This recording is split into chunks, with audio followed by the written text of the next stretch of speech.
Courtney Keeley, Al Jazeera. Jim Krane is a fellow at the Baker Institute for Public Policy at Rice University. He's the author of City of Gold, Dubai and the Dream of Capitalism. He joins us from Houston, Texas. Jim, very good to have you with us. The UAE is seen as one of the more liberal countries in the region, and Dubai is the playground of the Middle East. So why a Ministry of Happiness, and why now? Well, so the Ministry of Happiness is kind of an interesting innovation. The way I understand it is that, the UAE government needs more information on public opinion, on what its own public thinks about policies. This is a perennial problem you have in autocratic systems where, the government is not getting information on public preferences through elections. There's no organized political opposition. So it's pretty tough for the government to really understand what the public's thinking. So having a ministry that looks at public happiness is one way of doing that. And they're also creating a ministry of tolerance. That also seems odd in an autocracy where freedoms are limited and where there are crackdowns on.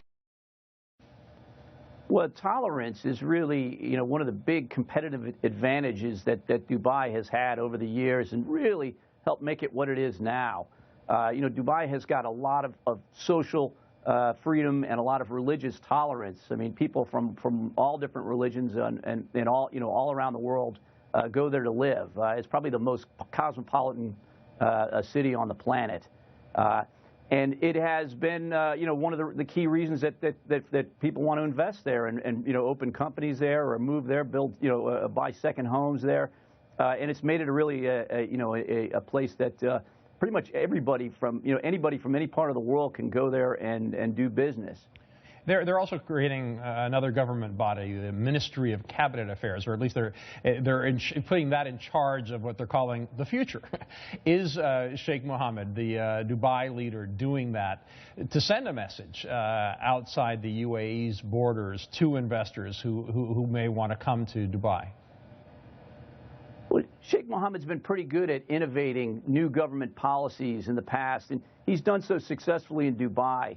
Dubai has managed to become the first post-oil economy in the Middle East. So, in the 90s, when oil production peaked, Dubai, like some of its neighbors, was pretty dependent on producing and selling oil, its oil reserves have all but been depleted, and it's managed to build all sorts of new business sectors and create a really it never had as much oil as the other Emirates. In fact, it came to oil relatively late. It's a relatively small part of its economy today. So was it blessed to find oil later than others because it was forced to have a diversified economy early?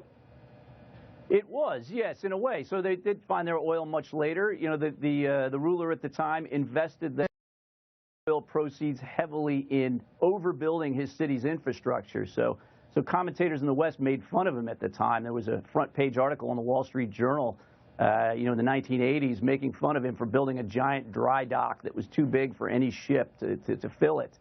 He built this enormous port you could see from outer space. And those are the actual building blocks to the economy of Dubai that we see now. Well, it has been successful in so many different ways.